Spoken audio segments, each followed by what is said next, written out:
C'est vendredi et par Jupiter est toujours présent. Oh ouais, oui, bien sûr, évidemment. Ouais. On est plus chaud que jamais. On est déjà même chaud pour la semaine prochaine, si vous voulez que je vous le dise. D'accord, avant sûr. Noël quoi. Ouais. Mais en attendant, on a une belle émission qui nous attend avec deux très beaux invités. Alors on y va. Merci Laetitia Gaillet. Allez, foncez.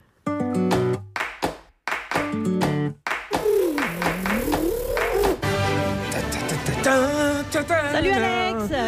Salut Charline, pardon. Qu'est-ce que tu fais là? Je bosse. Non, enfin là tu danses. Là. Je bosse. Ouais, il est où ton tutu? Non, c'est malin. On reçoit des danseurs aujourd'hui, et pas n'importe lesquels. Pietra Gala, Deruo. Ouais, alors, attends, parce que dans mon souvenir, elle levait un petit peu plus la jambe, les danseuses. Oui, quand mais même. là je débute. C'est une proposition, je dirais, plus minimaliste. Alex, Pietra, ses inspirations, c'est plus Caroline Carlson que le French Cancan. Bah oui, mais bon, oui, c'est vrai. En plus, elle prépare un classique français en ce moment. Oui, Lorenzaccio, mais leur compagnie s'appelle le Théâtre du Corps. C'est pas la compagnie Tagada de Soin, Ouais, tu vois. je vois, c'est plus. C'est un lieu de rencontre entre plusieurs styles de danse. Il y a classique, contemporain, hip-hop. Ouais, on n'est pas au Moulin Rouge, quoi. Voilà. Je vais essayer autre chose. Merci. Torsion du bras, pliage du corps. Non, mais Alex. Avec de l'entraînement, je pense qu'Anne-Thérèse de Kersmacher va m'engager. Ouais, c'est sûr. Ce travail sur l'inélégance de l'enveloppe corporelle est très abouti là. Non, mais ça va, je m'implique, quoi. J'ai que des critiques. Tu sais danser, toi? Bah, je fais un petit peu de pole dance à ce moment. Je me débrouillais, quoi. Non, mais c'est pas de la danse, pole dance. Mais tu sais, Alex, tout est danse. Je veux dire, la vie est danse, le silence est danse, même l'immobilité peut être danse. Non, arrête, on dirait Edouard Baird. Non, ce que je veux dire, c'est qu'il faut que tu t'écoutes, il faut que tu choisisses une danse que tu aimes, qui te correspond, quoi. Ouais, je vois. Alors, ouais, je vais faire ça. Ah, bah, voilà. C'est la danse des canards. Pietra Gala, Deruo, là, on n'y est pas. Ça danse bien.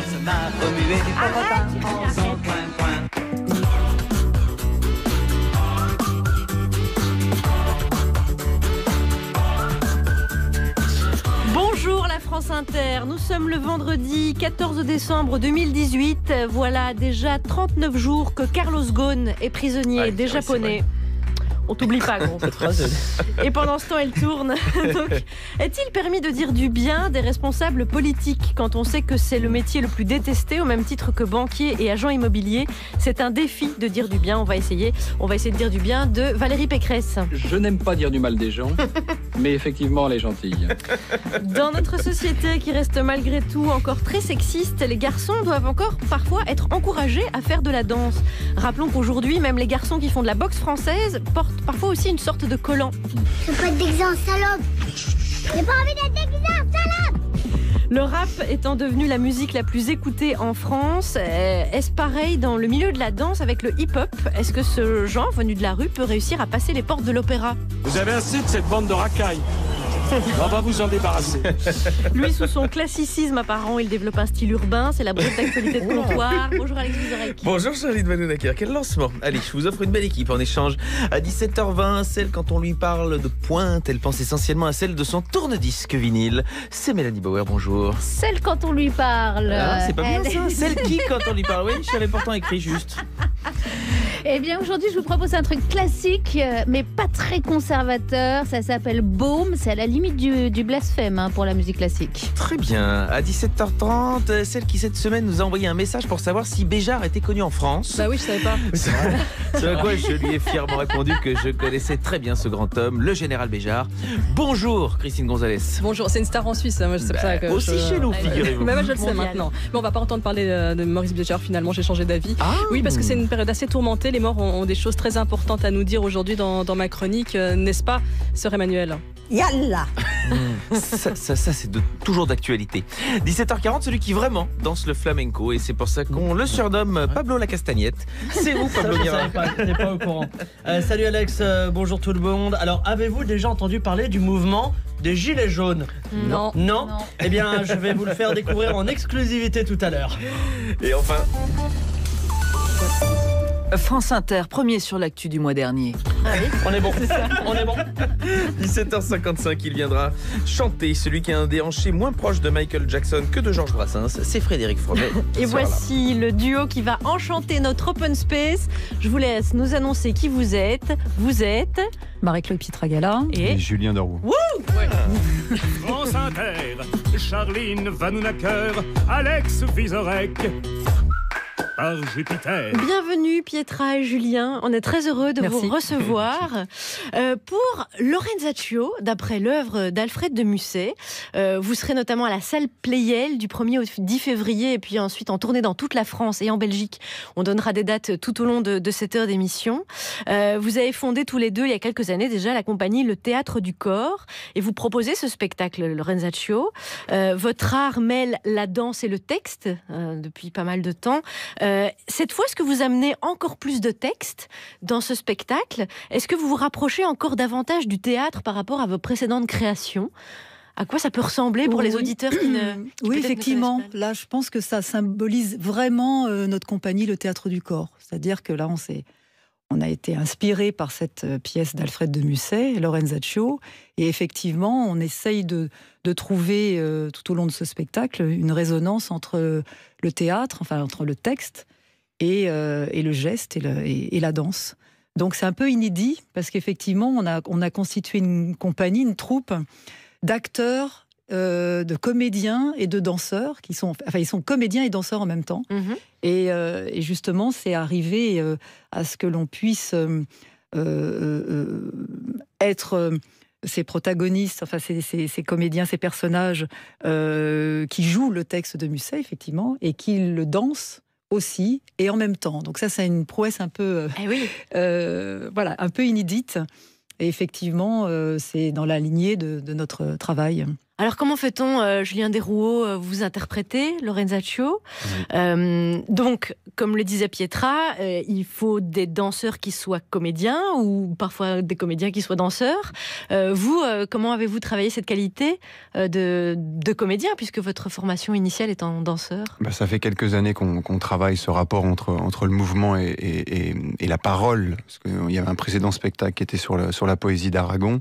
Là, c'est vrai qu'on arrive sur le théâtre plus classique avec Musset, mais il y a une vraie rythmique dans tout ce texte, il y a une vraie poésie, il y a une vraie musicalité, et ce qui est très excitant pour un danseur, c'est que finalement, on travaille à peu près tout ce qui existe comme ligaments, muscles, toutes les cellules du corps sont mises en action quand vous dansez, et finalement, la seule chose qu'on n'utilise pas, c'est la voix. Oui. Donc c'est vrai que le fait d'utiliser cette voix quasiment comme aussi fabriquer sa propre musique, un rythme qui fait que le corps va danser sur vos mots, alors qui ne sont pas les nôtres bien évidemment, mais voilà, ça donne tout un travail très intéressant à faire où souvent ce qu'on dit c'est que du coup la danse devient presque l'inconscient des personnages parce qu'il y a ce que le personnage dit, puis il y a ce que le personnage ne dit pas.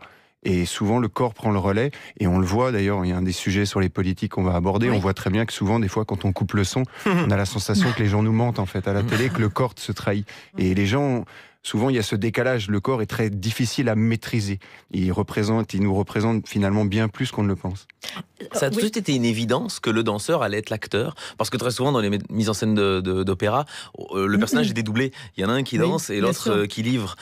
C'était un peu notre enjeu. Et puis le pari, effectivement, souvent, bien sûr, on n'a rien inventé. Le théâtre et la danse se côtoient sur scène. Mais là, en l'occurrence, oui, c'est d'arriver à... On dit souvent avec Julien, c'est d'avoir deux disques durs, c'est-à-dire d'avoir celui qui a le texte, et puis il faut le maîtriser, et puis c'est un texte classique, donc il faut avoir cette exigence. Et puis aussi l'autre disque dur qui est la danse, et d'arriver à imbriquer les deux en même temps. C'est ça qui est très difficile, mais passionnant, très très excitant. Vous voulez dire qu'il faut synchroniser les deux disques durs en réalité? Absolument. Comment est-ce qu'on synchronise le geste et le texte? Et est-ce que, j'ai vu que vous aviez travaillé avec Daniel Mesguich pour la dramaturgie, lui, à quel niveau intervient-il? Est-ce que essentiellement sur le texte? Lui, c'était sur le découpage, comment arriver à ce que... Parce que cette pièce de Lorenzaccio, et si on la mettait vraiment... en scène, il y aurait 5 heures de spectacle, donc il a fallu faire des coupes évidemment. Et il y a beaucoup de personnages, donc nous on a resserré sur 13 protagonistes. Et du coup, il nous a évidemment beaucoup aidé sur le fait du redécoupage du texte. Mais je dois dire qu'il y a vraiment... parce que souvent les gens pensent que c'est une adaptation en danse de Lorenzaccio. Non, pas du tout. Il y a vraiment 2 heures de texte. et 2 heures de danse, quoi. Tout est confondu, tout est en résonance l'un avec l'autre. Quand j'ai vu que vous aviez choisi ce texte-là, ça m'a fait penser à la démarche qu'avait eu Jean Vilar à l'époque, de dire le théâtre, il faut le sortir aussi de l'intelligentsia, et les grands classiques sont aussi faits pour le grand public. Est-ce que c'est un peu la démarche que vous avez eue avec la danse ici, de dire il n'y a pas que... C'est une démarche qu'on a depuis plus de 20 ans. En fait. Pietra a été première danseuse à avoir été à l'Olympia, justement pour sortir aussi un peu la danse de ces lieux institutionnels. Et c'est vrai que ce qui nous a toujours passionnés, c'était d'amener la danse devant des yeux qui la découvraient, en fait. Souvent, on le voit d'ailleurs dans le public. Vous avez parfois des couples qui viennent nous voir, et on sent bien que le mari s'est fait un peu traîner, parce que il a perdu un pari. Exactement. Et finalement, après le spectacle, c'est celui qui nous en parle le plus, qui finalement a découvert quelque chose en disant mais finalement la danse c'est pas chiant, c'est génial, j'ai compris en plus. Donc il y a aussi cette idée de dire vous n'avez pas besoin de savoir comment on monte un film pour aller au cinéma. Donc vous n'avez pas besoin de connaître tous les mots de la danse pour l'apprécier. C'est quelque chose de sensible. Donc moi je dis souvent que ça parle au cerveau droit. C'est comme la peinture, c'est-à-dire ça marche ou ça marche pas. Après on peut vous expliquer, on peut vous pondre des textes plus ou moins intelligents sur une chorégraphie. Mais ça doit marcher, ça doit vous faire vibrer. Et c'est pour ça qu'on s'est toujours dit qu'il fallait que le grand public découvre aussi ça, que ce soit multigénérationnel, que les artistes, le spectacle vivant est là justement pour regrouper dans une salle. Parce que la danse est hors frontières, on est hors du langage. Alors là, on parle de quelque chose parce qu'on a ramené le texte, on a ramené le langage dans la danse. Et justement, ce qui nous passionne, c'est à quel point le corps et son énergie, quelque chose qui est un lien entre les gens. Donc c'est vrai que c'est une démarche qu'on a depuis des années, de sortir la danse des spécialistes. Déjà parce qu'en général, ils sont chiants et ils ont un avis très étrange. Mais c'est surtout qu'on a envie d'avoir des yeux neufs qui découvrent aussi cet art magnifique qu'est l'art chorégraphique. Parce que c'est un art universel quand même. Bien entendu. Avant même d'apprendre à parler, on s'est bougé. Donc c'est ça qui est génial. Donc, et vous pourrez le voir dans toute la France. C'est ça aussi l'accessibilité qui est rendue. Il y a notamment bien sûr la salle Payel du 1er au 10 février. Et puis vous serez notamment le 15 janvier à Saint-Germain-en-Laye. Vous serez par exemple le 13 mars à Lyon, le 15 à Arcachon, le 20 à Montpellier. Puis en avril aussi, il y a des dates à Lens ou à Chenauve. J'en donnerai tout à l'heure plusieurs. Et puis vous passez par chez Alex et moi, c'est-à-dire Mons et Liège, les 8 et 9 mars. Donc, c'est un gage de qualité également. Voilà comment nous sommes passés de la danse des canards de Gigi Lionel à Alfred de Musset. Je sentais que vous avez eu un peu peur, mais non. On est ensemble jusqu'à 18h. Monday morning feels so bad. Everybody seems to nag me. Coming Tuesday, I feel better. Even my old man looks good. Wednesday just don't go. Thursday goes too slow. I'll have Friday on my mind. Gonna have fun in the city. Be with my girl, she's so pretty. She looks fine tonight.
bah, y avait un disque. C'était The Easy Beat, Friday on My Mind. L'anglais s'est amélioré J'essaye. depuis la semaine dernière. Hein. Vous écoutez France Inter, nous sommes en compagnie de Pietra et de Julien Desrouault pour Lorenzaccio, d'après l'œuvre d'Alfred de Musset.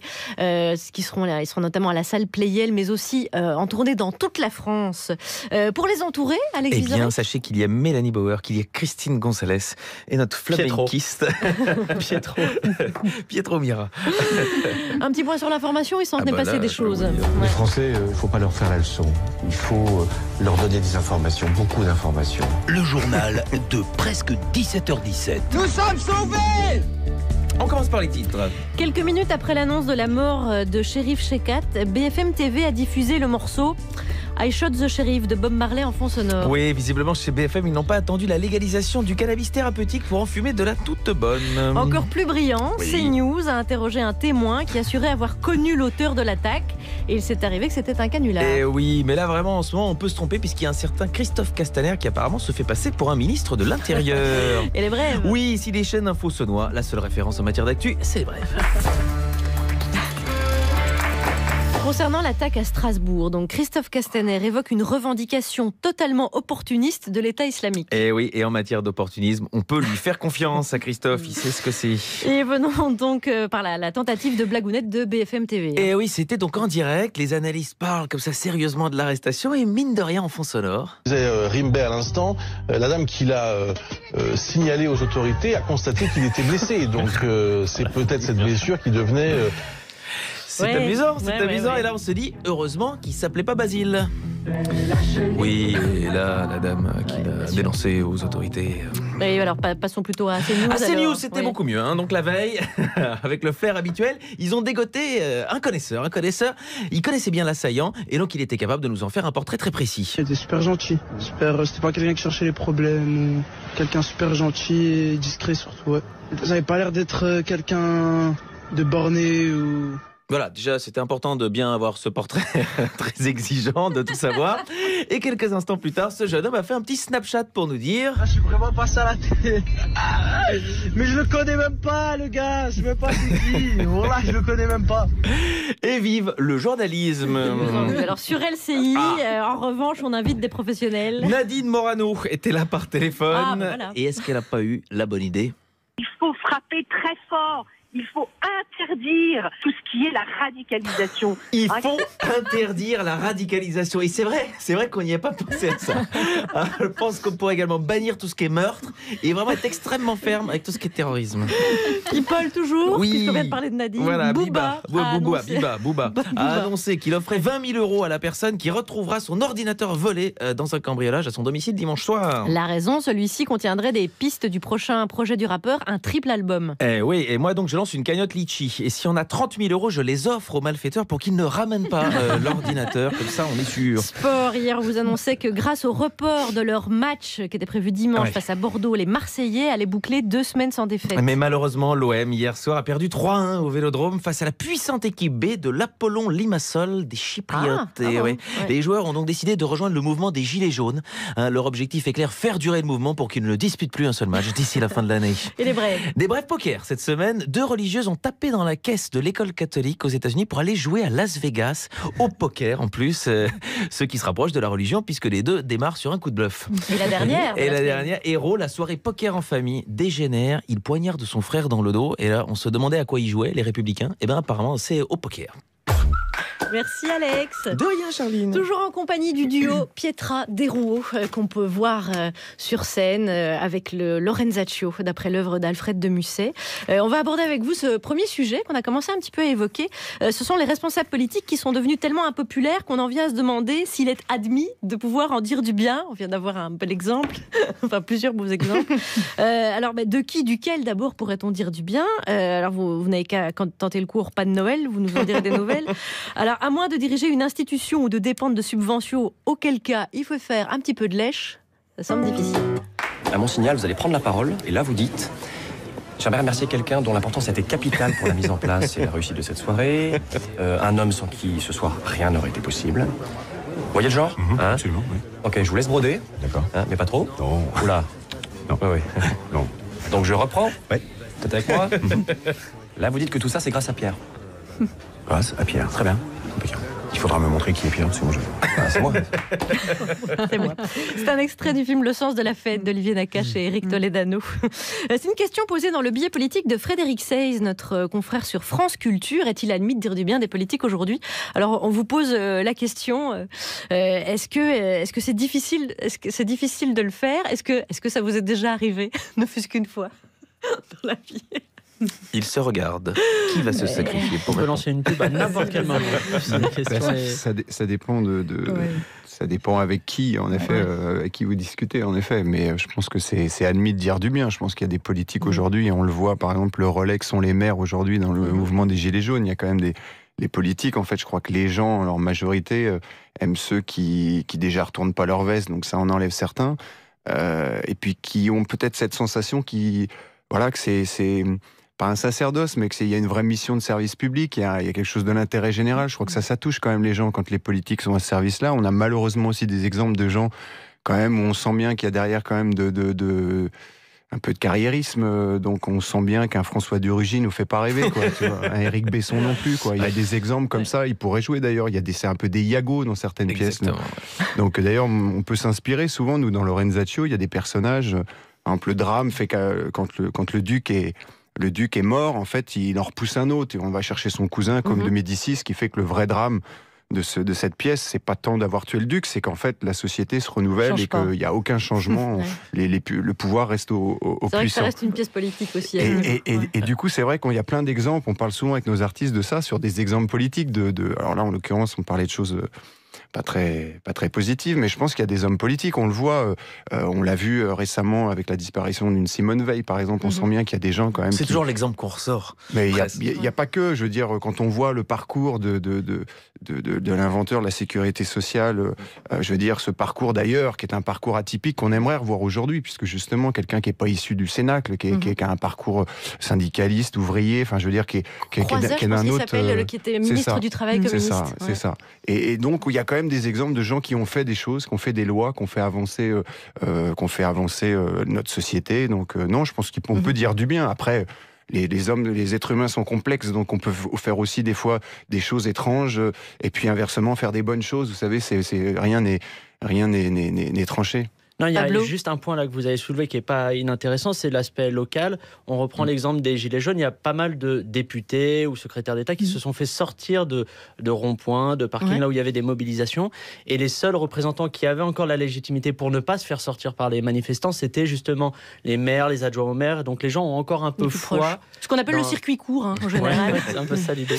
Pietra, vous qui avez dirigé les ballets de Marseille, Jean-Claude Gaudin, vous avez dû le croiser, j'imagine. Alors là, vous me lancez sur un sujet. Allez, dites du bien de Jean-Claude. On peut pas obliger, hein. On peut passer à la question suivante. Difficile. Non. Bah, c'est le problème de quand on dirige des institutions, même culturelles, c'est-à-dire qu'il faut faire un travail politique énorme, ce qui est pas diplomatique, peut-être. Ouais, mais même politique, mais qui est pas notre fonction première, quoi. Nous, on est là pour créer, faire des spectacles, et c'est vrai. Alors en plus, vous prenez l'exemple de Marseille où personne, on n'y retrouve pas ses petits à Marseille, c'est compliqué. Moi, j'adore les Marseillais, j'ai plein d'amis. D'ailleurs, je salue Richard Martin, qui est le directeur du Tour Ski, qui a un parcours incroyable. Mais c'est vrai que les politiques là-bas, c'est très très compliqué. Et on vous fait bien comprendre, en plus, que vous êtes une femme. Donc, il y a ce côté-là aussi qui est pas évident quand vous avez une fonction un peu importante. Voilà. Mais c'est vrai que c'est compliqué. Surtout de votre carrière, vous avez dû voir défiler pas mal de ministres de la Culture. Oui. Est-ce que là aussi, il y en a... C'est pas gentil de dire ça. Non, mais parce qu'ils changent souvent.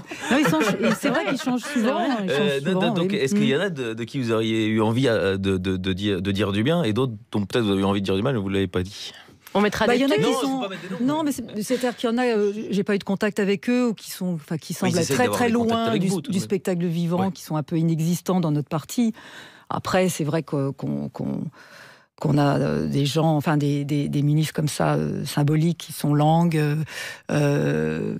Frédéric Mitterrand, avec qui j'ai eu un très bon contact, de Vabre, même François Léotard, mais. Voilà, après, c'est selon les rencontres qu'on fait, s'ils acceptent de vous parler ou pas, parce qu'il y en a d'autres qui vous que vous sollicitez et qui savent même pas qui vous êtes et Ça lui qui flirte, savent, voilà, Ça qui- dépend des sensibilités. Voilà, en effet. Et puis nous, on a vécu, j'allais dire, depuis quelques années sur le fait que le ministre de la Culture, d'une certaine manière, aujourd'hui, a perdu beaucoup de pouvoir. En fait, c'est un peu un poste qui, des fois, soit permet de faire la parité quand on ne sait plus trop bien qui placer. Et en fait, moi j'ai même une anecdote de quelqu'un de très haut placé, dont je ne citerai pas le nom, mais de très haut placé dans l'administration culturelle, qui m'a dit un jour, vous fâchez pas avec moi, hein. Un ministre, ça part tous les 2 ans. Moi, ça fait 25 ans que je suis là. Donc le pouvoir, c'est moi qui l'ai. Mais cache. Et vous n'êtes pas fâché? Les yeux dans les yeux. Bah non, mais moi, c'est genre de réflexion où, bref, j'ai gardé mon sang-froid. Mais ce que je veux dire, c'est qu'en plus, en l'occurrence, il y a plus de vision sur la culture depuis très longtemps. Et que c'est vrai que, bon, voilà, le ministre, c'est parfois compliqué de mettre en place quoi que ce soit. On l'a bien vu sur notre dernière ministre, et on espère que le nouveau va faire quelque chose, mais je pense que si le président n'a pas une vision culturelle, un ministre de la Culture, ça sert à pas grand-chose à mon avis. Vous la rendez vivace, vous, Pietra, Julien Desrouault, avec Lorenza Chio notamment. On va passer à Mélanie Bauer avant de reparler de danse avec vous deux. Après ce grand moment positif sur la politique, on a dit beaucoup de bien et ça fait plaisir. Alors, en cas de catastrophe naturelle ou bien de simple abandon de toute une partie de la population française à la misère, dans ces cas-là, en général, pour réunir des fonds, on se tape des compilations d'artistes de variétés divers pour des chansons avariées. Et bien là, avec Baume, c'est tout le contraire. À part le concept de réunion, il devrait y avoir de la musique sous mon... Ah, voilà. Avec Baume, c'est tout le contraire. À part le concept de réunion autour d'une ambition de cœur, d'élévation face à la souffrance, ici, culturelle, nous sommes avec ce disque Baume, ici-bas, les mélodies de Gabriel Fauré, plutôt dans le caritatif de la beauté. Ce double album réunit les plus grands chanteurs, à mon humble avis, jazz, rock, chanson, autour de textes de nos plus grands poètes, sur des mélodies du compositeur français à la très belle moustache, Gabriel Fauré. Alors vous me direz, ça ne fait pas bouffer, ça ne répare pas des sinistres. Non, c'est vrai, mais ça nous rappelle que nous sommes un pays romantique, délicat, et en ces temps de brutalité systémique, ça soit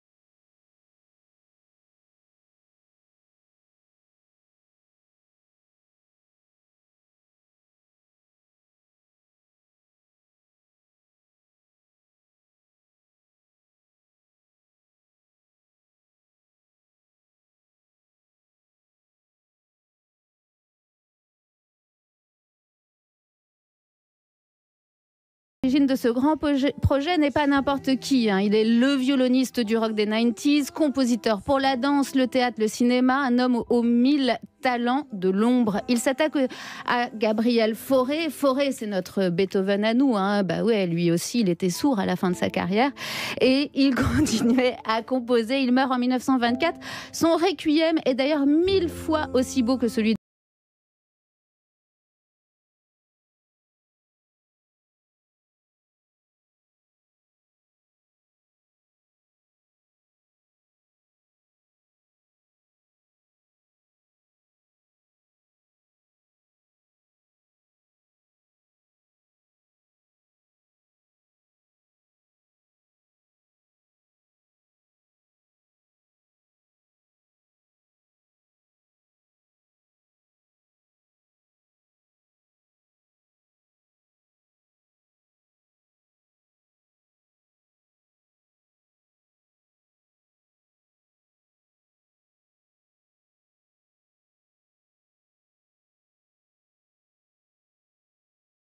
pleut sur la ville, quelle est cette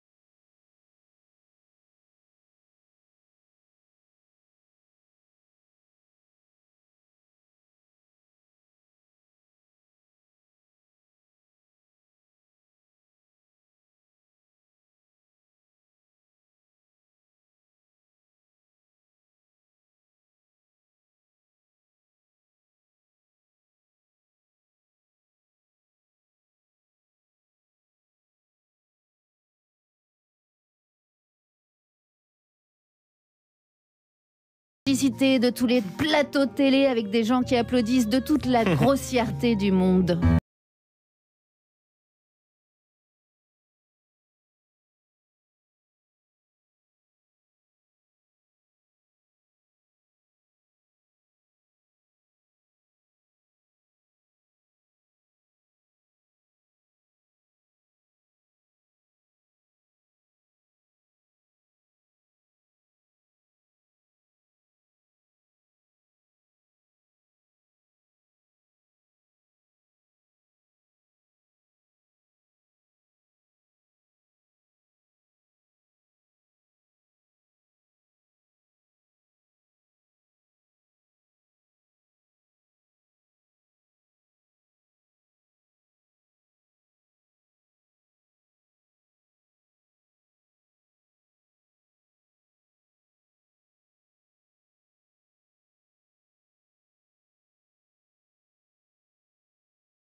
Julien Desrouault qui viennent nous parler de ce grand spectacle Lorenzaccio qui est en tournée dans toute la France de Cannes à Roubaix dès le mois de janvier, c'est vrai, qui passe par la salle Pleyel. On va y revenir, on va revenir à la danse avec vous.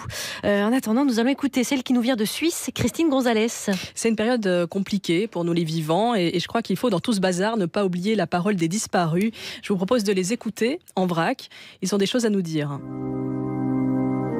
Simone Veil. Les Français sont très individualistes, très anarchisants, ils sont jamais contents, ils rouspètent. C'est une force. Et puis je crois alors qu'un des rôles des pouvoirs publics, c'est justement d'essayer de donner, non pas de limiter les chances des uns, mais d'essayer de donner à tous le maximum de chances. L'abbé Pierre.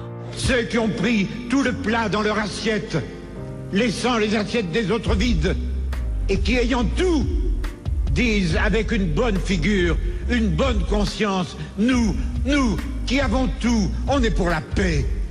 Je sais que je dois leur crier à ceux-là, les premiers violents, les provocateurs de toute violence, c'est vous. Coluche. Je veux dire, on est arrivé à un point extraordinaire. On est arrivé à un point aujourd'hui où la guerre a jamais été aussi démodée qu'avant, et puis elle est partout. Et plus ça va, plus elle est meurtrière. Alors il y a une contradiction qui est quand même marrante. C'est quand même énorme.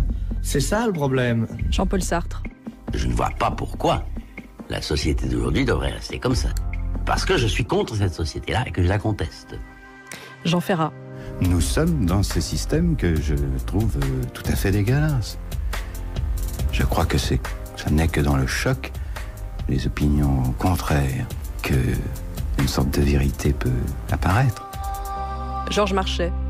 Nous ne nous cachons pas que la tâche sera difficile, mais nous avons la conviction profonde que les moyens existent de changer les choses, à condition de le vouloir, d'avoir la volonté de le faire.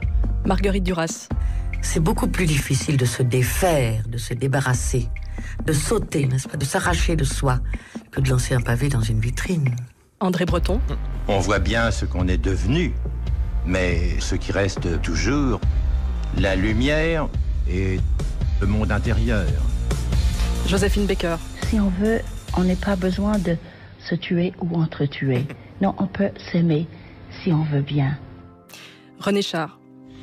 La liberté protège le silence, la parole et l'amour. La liberté, c'est de dire la vérité avec des précautions terribles sur la route où tout se trouve. John Lennon. Peace in your mind, peace on earth, peace at work, peace at home, peace in the world. Jacques Brel. Je sais que dans la vie, ce qui est formidable, c'est l'acte de vivre. Et je ne sais vraiment rien d'autre. Romy Schneider.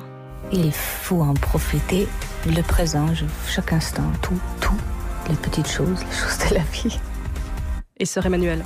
Tout se résume en 3 mots. Il suffit d'aimer. Merci Christine Gonzalez. Plus personne ne parle là. Ouais. C'est là qu'on se rend compte que la sagesse est un petit peu là-haut, au-delà de nous. Et que c'est très très bon de les réentendre. Merci beaucoup pour ce beau moment, Christine Gonzalez. Voilà, elle est là, la trêve, l'union, finalement, grâce au son de nos disparus. Toujours avec Pietra et Julien Derouault, spectacle bien vivant, Lorenzaccio dans toute la France. Et reparlons justement de danse, car un article est paru récemment dans Marie-Claire et il nous a interpellés. Il est intitulé « Et si on laissait les petits garçons faire de la danse en paix ?» Donc on s'est dit, mais on en est encore là aujourd'hui, en mode « MeToo, je veux être danseur », et cela bien sûr à tout âge. Dis donc, le cours de danse sur la place des Lys, là, qu'est-ce que c'est bien? Je sais pas. Pourquoi? Pourquoi? Ah, pourquoi? Pas pour rien, c'est pénible. C'est l'attention d'apprendre à danser? Non, mais puis quoi encore? Alors, Gendarme se marie, film de Jean Giraud, ce sont des références bien sûr. Alors on a vu ce titre, Pietra, Julien Derouault, si on laissait les petits garçons faire de la danse en paix. Vous qui avez en plus ouvert une école, si je ne me trompe, l'école du théâtre du corps. Oui. Alors aujourd'hui, l'état des lieux de cette question, c'est quoi? On voit quand même plus de garçons. Oui, moi je suis un peu surpris encore, je suis un peu comme vous, je suis surpris à notre époque qu'on se pose encore la question que les hommes puissent faire de la danse, les petits garçons. Surtout qu'on a quand même au XXe siècle eu des grands artistes emblématiques comme Nourieff ou comme Maurice Béjart qui ont remis la danse masculine sur un piédestal, enfin qui l'ont sacralisée. Donc effectivement je suis étonnée, mais bon, peut-être qu'il y a encore certains préjugés justement sur et c'est vrai aussi que pour, on va dire, 30 petites filles dans un cours, il y a peut-être 1 ou 2 garçons. Donc il y a peut-être encore un travail. Ceci dit, les danses urbaines, enfin le hip-hop a quand même développé aussi cette danse masculine et qui justement a été beaucoup plus masculine que féminine finalement, peut-être le hip-hop. Il y a beaucoup de filles, il y a beaucoup de filles qui en font aussi. Ouais. Mais c'est vrai que on se pose encore la question de savoir voilà pourquoi il y a aussi peu encore de garçons, parce que je pense que c'est pas l'école, parce que moi quand j'étais on allait à la gymnastique de manière séparée et nous faisait faire du foot et les filles une fois sur 2 elles pouvaient faire de la danse et en fait si on nous obligeait à faire un peu de danse peut-être on découvrirait qu'on aime ça. Est-ce que ce serait une solution, Julien Derouault? La danse à l'école pour tout le monde en fait. Ça oui, j'en suis persuadé. Je pense que déjà au-delà même du fait de développer, c'est comme la musique pour moi. Je pense que le fait que les gamins jeunes sur le parcours de primaire, par exemple, puissent avoir un rapport au corps qui soit en plus pas un rapport au corps comme le sport. Alors, j'ai rien contre le sport dans ce que je vais dire, mais il y a un rapport de compétition. Il faut être le premier à avoir passé la ligne, il faut avoir battu son voisin. Alors qu'en danse, pas du tout. Alors qu'en danse, non, pas du tout. Parce qu'il y a une émission sur TF1 où on donne des notes. Je ne sais pas si vous avez déjà vu ça. Mais... non, mais dans la pratique, ce qui est intéressant, justement, c'est d'essayer de se dépasser, d'essayer de comprendre justement comment le corps fonctionne, et puis surtout quand il y a moi qui ai donné beaucoup d'ateliers, même justement dans des collèges, etc. Ce qui est intéressant, c'est de voir qu'il y a un imaginaire à travers le corps. C'est-à-dire que tout d'un coup, vous lancez un thème, vous allez envoyer des mots, vous dire alors voilà, on va travailler une sorte d'improvisation qui va passer de la douceur à la violence. Comment tu gères ça avec ton corps? Comment tu m'inventes sur de la musique quelque chose de très doux qui va se transformer dans quelque chose de très violent, ou l'inverse. Et donc à travers ça, les mômes comprennent que finalement, ils ont à élaborer un langage gestuel qui doit être en rapport justement avec ce genre de thème. Et en général, la réaction est très intéressante parce que ça devient une recherche très intérieure. Alors des fois, on peut faire ça à 2, à 3, à 15 même, on peut faire des choses très collectives, mais ça crée un lien qui n'est pas la même chose. Et puis ça dépend aussi de la façon dont on enseigne la danse aussi. Alors là, je pense qu'il y a plus de connotations sur la danse classique, je pense, par rapport à à l'article que vous citez. Oui, tout à fait. Ouais. Et c'est vrai que bon, moi, mon expérience à l'Opéra de Paris, c'est vrai qu'il y avait beaucoup plus de petites filles qui se présentaient que de garçons. Et après, de mémoire, il y avait autant de garçons que de filles dans les classes, aussi bien les petits rats qu'après dans les classes que dans le corps de ballet. Donc, je pense que faut aller au-delà des préjugés. Je pense que c'est plus un travail que doivent faire les parents là-dessus, parce que les enfants, je pense qu'ils ils ont envie, ils sont émerveillés. Et je pense que si les garçons voient Julien Desrouaux dans Lorenzaccio, ça donne aussi envie. Vous avez, comme vous voulez aussi vous populariser la danse, qui a un spectacle incroyable avec les textes, etc. Vous avez aussi ce côté un peu, faut pouvoir s'identifier. J'espère. Moi, je sais que gamin, j'avais tous ces posters aussi, forcément. Puis, à parler de Nureyev ou d'un Baryshnikov, par exemple, moi, c'était des gens qui étaient mes héros, quoi, qui étaient mes zizous à moi. Il fallait que quand tu regardais des vidéos, parce qu'à l'époque, c'était des VHS qui passaient sous le manteau, parce qu'il y a eu aussi très peu de danse. Enfin, je veux dire, là, on parlait des médias, mais ça faisait aussi partie de la démarche de Pietra, d'ailleurs, d'aller dans ce genre d'émission, parce que on n'en parle pas beaucoup, ça parle rarement de danse, et donc on ne en sait pas voit comment peu. l'exprimer aussi. Donc c'est vrai que tout d'un coup, le fait de pouvoir s'identifier, mais même un Michael Jackson a fait un boulot monstrueux pour la danse. Tout le monde a eu envie de bouger comme lui, moi le premier. Quand il arrive, qu'il met son gant, la musique part, on a tous envie de savoir bouger comme ça. Fred Astaire est extraordinaire. Quand on voit Alex danser, on continue la boxe. Avec nous, Julien Desrouaux. Lui, il fait du flamenco, et dans vos cours, vous êtes... Médium débutant, catégorie enfant qui a des problèmes. Car il est 17h48, l'heure de passer la parole à celui qui est notre cadeau de Noël, qu'on aimerait bien revendre sur le Bon Coin. C'est vous, Pablo Mira. Pablo, vous revenez aujourd'hui sur ce mouvement des Gilets jaunes qui dure depuis bientôt un mois déjà. Oui, Sherline, ce mouvement a pris le chemin totalement inverse des rapports sexuels d'Alex Vizorek. Il s'inscrit dans la durée, visiblement. Mais moi, je le dis, je demande officiellement aujourd'hui à ce qu'il s'arrête, ce mouvement, car personne n'a envie de revivre le cauchemar de lundi dernier, et puis de voir Emmanuel Macron jouer comme un élève débutant du cours Florent en prenant une voix douce de pédophile qui essaye d'attirer un enfant dans son van. Plus jamais. D'autant plus qu'ils ont eu ce qu'ils voulaient, les Gilets jaunes, bon sang, dès le 1er janvier 2019. Donc, un smicard aura 100 € de plus dans la poche de son découvert. C'est énorme. En plus de ça, Macron, il faut le dire, je fais un petit listing, il a défiscalisé donc les heures supplémentaires, il a supprimé la CSG pour de nombreux retraités. Non, franchement, il est temps que les pauvres retournent d'où ils viennent, en Pauvritanie. Mais non, au lieu de ça, ils en demandent toujours plus, notamment la destitution d'Emmanuel Macron, ce qui serait au passage une catastrophe totale pour le pays, parce que s'il s'en va, eh bien c'est Gérard Larcher qui le remplace. Et là, il faudra pas râler quand on vous annoncera une hausse de 1000% de la CSG pour couvrir ses besoins en cervelas. En plus, la période, il faut le dire, est très mal choisi. On approche des fêtes de Noël, donc il est temps de laisser de côté les tensions sociales pour mieux se retrouver tous ensemble autour des tensions familiales. Et puis, surtout... Plus important, demain, c'est l'élection de Miss France 2019. Enfin. Et la seule chose, je suis désolé, mais la seule chose de cramé que le pays a envie de voir, c'est pas des voitures de luxe sur les Champs-Élysées, c'est la peau de Jean-Pierre Foucault après 72 heures dans un point soleil. Sans même parler du fait, évidemment... Pardon, excusez-moi. Ouais, c'est mon alerte Franck Dubosc. C'est pour lui rappeler de changer d'avis sur les gilets jaunes toutes les 2 heures. Franck, si tu m'écoutes, maintenant tu es contre. Les jours pairs, tu es contre à cette heure-ci. Excusez-moi, Charline, je vous disais quoi? Oui, pardon. Les gilets jaunes, on va jamais s'en sortir avec ces vampires sociaux qui veulent pomper tout notre PIB. Des vampires qui cassent tout en plus. Oui, je le dis, moi j'ai peur de revoir des images comme celle de l'Arc de Triomphe il y a 2 semaines, ou à Bordeaux samedi dernier. Et le chaos et l'anarchie n'ont pas leur place dans nos rues, mais uniquement dans la mâchoire de Didier Deschamps. Mais ma plus grande crainte quand on voit l'état de fatigue des forces de l'ordre, c'est qu'on se dirige vers une catastrophe. Alors vous allez me dire que je suis un peu bisounours peut-être, mais moi je trouverais ça beau que les gilets jaunes, en solidarité avec la police, eh bien les soulagent un peu dans leurs obligations, et puis s'occupent eux-mêmes de la violence policière envers les journalistes. Ce serait sympathique. Le temps n'est donc plus aux manifestations, mais comme l'a dit Christine, à la construction d'un avenir commun. Navire, avenir, jeu de mots magnifique. Il faut maintenant que les corps intermédiaires fassent leur boulot, partis politiques, syndicats. Il faut que toutes ces personnes aillent voir les Gilets jaunes et qu'ils remplissent leur rôle en leur expliquant qu'ils ne peuvent rien faire pour eux, évidemment. C'est pourquoi ce sera ma conclusion. Je demande à tous les Gilets jaunes de quitter les lieux dans lesquels ils sont ancrés fermement, que ce soit dans les ronds-points ou dans le mépris de Jean-Michel Apathy.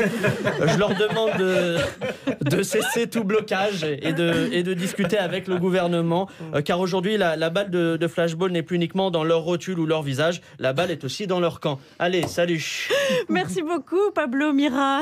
Pablo qui est toujours au théâtre. Théâtre Trévise, lundi, mardi, et on réattaque les mardi, samedi au Trévise à partir de la rentrée. Ah bah ça donne bien envie. Merci, Pablo. Allez, on est toujours avec Pietra et Deruo, le fameux duo. Et on va parler avec vous de rap, étant devenu la musique la plus écoutée de France, si je ne m'abuse, diffusée, vendue, etc. On se demandait si le corollaire existait pour la danse avec le hip-hop, qui est entré déjà à l'Opéra Comédie de Montpellier, par exemple. Peut-il franchir les portes des temples du classicisme ? Bon, qu'est-ce qu'on fait avec ton histoire de tutu prune, là ? Moi, de toute façon, je voulais faire du hip-hop cette année. Mais avec vous... Du quoi ? Du hip-hop. Ça se danse sur du rap. Sur du rap ? Enfin, ça existe, ça ? Mais Charlotte, tu déraisonnes ou quoi ? Du rap. Mais vous voyez pas des cours de verlan ou des stages de graffiti pendant qu'on y est ? Le rap, mais c'est même pas de la musique, ma chérie. On laisse tomber, papa. Bah, je suis désolé, ma chérie, mais je te préfère largement en tutu-violine sur du Chopin. Voilà, c'est votre dose quotidienne de Fais pas ci, fais pas ça, une série qu'on aime beaucoup sur France 2. Alors, votre compagnie, elle a très tôt intégré vos spectacles, très tôt intégré le hip-hop. Est-ce que c'est un phénomène un peu parallèle au succès du rap ? Il y a une montée en puissance, vous étiez là très tôt, parce que vous aimez un peu blasphémer le classique. Mais il y a une montée en puissance. Parce que c'est complémentaire, parce que c'est une richesse, justement. On parle de la danse, mais dans sa pluralité, dans sa diversité. Et puis surtout que nous, en tant que chorégraphes, créateurs, ce qui est intéressant, c'est d'utiliser des techniques qui sont comme des outils, c'est-à-dire la technique classique, le contemporain, on parlait du flamenco, le buto, le hip-hop.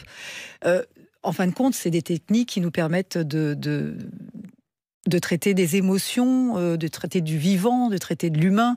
Donc c'est surtout ça, c'est pas... et je trouve que c'est des richesses. Il ne faut pas les opposer les unes aux autres. Il y a eu un moment où on opposait le classique avec le contemporain. Ça me semblait complètement idiot parce qu'au contraire, c'était complémentaire. Puis même, c'est une autre vision de la danse. Donc le hip-hop, oui, effectivement, ça a pris un essor incroyable. C'est une des pratiques amateurs les plus répandues maintenant dans la danse. Bon, le classique aussi, le reste, parce que il y a quand même énormément de demandes pour des petites filles, mais même des petits garçons qui veulent faire de la danse classique. Mais le hip-hop, effectivement, c'est un courant. En plus, moi, on a un grand respect parce que c'est très très proche de la danse classique. Il y a une rigueur dans le travail.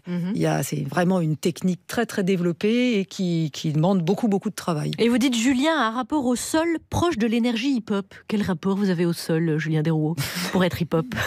Je sais pas, ça doit être peut-être via quelques chutes que j'aime faire. Ouais. Chaque fois, on se demande si ma rotule va se remonter, va revenir dans mon genou. Non, ce que dit Pietra, elle a raison. Enfin, nous, ce qui nous a attirés dans les artistes de hip-hop qu'on a pu engager dans certains de nos spectacles, c'est que moi, j'ai une admiration pour leur travail, parce qu'en plus, c'est des gens qui se structurent par eux-mêmes, donc en plus, il y a un vrai état d'esprit, c'est-à-dire que c'est pas qu'une technique de danse, il y a un état d'esprit autour, même ce qu'on peut appeler, même autour de ce qu'on connaît beaucoup, les battles, etc. En fait, c'est quelque chose de vraiment il y a un truc pour moi, très chamanique, c'est-à-dire que tout le monde vient justement dans le respect de la danse de l'autre, de la différence de l'autre, c'est quelque chose, il y a un vrai état d'esprit qui est fort, qui fait avancer ces artistes et ils sont incroyables. Il y a des danseurs qui sont aujourd'hui, qui pour moi c'est vraiment la danse de demain, au-delà de l'étiquette technique. Pietra a raison, en fait. C'est qu'est-ce que tu as à raconter avec ta danse. C'est ce qu'on répète souvent à nos artistes. En fait, c'est qu'est-ce que tu racontes avec ta danse, quelle qu'elle soit, en fait. C'est-à-dire que c'est là où un Joaquim Cortés, ou tout d'un coup un Nureyev, ou un Jackson, ou un grand danseur de hip-hop, finalement, disent la même chose avec une technique différente, mais là où ils nous éblouissent, c'est leur humanité en fait. C'est ce qu'ils font avec ces pas-là. Julien Desrouault. Derrière vous, les deux, Pietra, Julien. Il y a un grand danseur. Et il fait surtout danser ses cordes de guitare. Frédéric Fromet, de quoi allez-vous nous chanter? Eh bien, tâchons de voir le bon côté des choses. Il y a eu une conséquence positive à la fusillade à Strasbourg. L'annulation du concert de Christine and the Queens.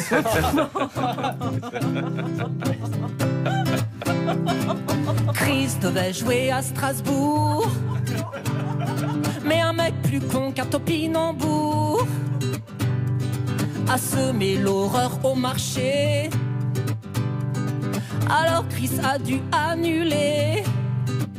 Elle a pas chanté du tout, et ça fait du bien. Pas chanter du tout, pitié pour les Alsaciens. Pas chanter du tout, pas danser comme un grippin. Pas chanter du tout, ça donne des idées pour demain. Mon message s'adresse aux débiles. Vous les terroristes, rendez-vous utiles en annulant sans faire de bobos tous les concerts d'Eddie de Préto. Qu'il ne chante pas du tout, lui et aussi Vianney. Qu'il ne chante pas du tout, et aussi Benjamin Biolay. Pas chanter du tout, suis-je radicalisé? Non, non, non, pas du tout. C'est juste qu'on les entend assez sur les ondes de France Inter. Dans les pénibles, y a de quoi faire. On passe du Jean-Louis Murat, on a même passé du Booba. Ça ne tient pas debout, qu'en liberté on les laisse. Ça ne tient pas debout, faudrait au moins les ficher S. Ça ne tient pas debout, ça donne envie d'être sourd. Ça ne tient pas debout, et puis voilà Strasbourg. Le timing c'est tellement gros, c'est évident que c'est un complot. Si le mec avait eu quelque chose dans le crâne, il aurait fait taire Francis Lalanne. Ça ne tient pas debout, à la Jésus où il y avait. Ça ne tient pas debout, comme une femme lapidée. Ça ne tient pas debout, à quatre pattes sur un tapis. Ça ne tient pas debout, comme toutes les bondieuseries. Voilà. Frédéric Fromet, merci. Frédéric, vous êtes toujours Charlie, on vient de se rendre compte. Oui. Et donc on va barrer dans la liste des invités Chris, qui ne viendra donc pas sur cette émission, mais on la salue. Merci Frédéric Fromet. Merci. Strasbourg, nous y serons les amis, nous y serons mardi, en direct. Hein, on va vous aider à le relancer ce marché de Noël, parce que bon... Hein, on va aller acheter des ponchos. Bien sûr, on y sera. Donc réservé, on vous donnera toutes les informations lundi, mais voilà, de 17h à 18h, sachez que Strasbourg, on y sera ravis d'y aller. Ouais. Merci beaucoup Pietra et Julien Desrouault d'avoir passé cette heure avec nous. C'était passionnant de parler avec vous. Lorenzaccio, votre spectacle, on peut dire, tout à fait complet d'après l'œuvre d'Alfred de Musset, la danse, le texte. Vous êtes en tournée dans toute la France. Vous serez aussi à la salle Pleyel du 1er au 10 février, le 5 mars à Nantes par exemple, le 30 mars à Marseille au Silo. Donc on peut dire aussi création musicale Yann Elkenel, la conception visuelle et scénographique 3D car il y en a Gaël Perrin, dramaturgie Daniel Mesguich, les costumes Sylvaine Collin, création lumière, vous-même Pietra avec Damien Chavant. Voilà, j'espère qu'on a été complet et on a hâte de découvrir Lorenzaccio. Oh, il est déjà l'heure. Merci à Hélène Bizio, c'est la première fois qu'elle réalise cette émission avec nous. Elle a bien fait ça. Ouais, il est 18h sur France Inter.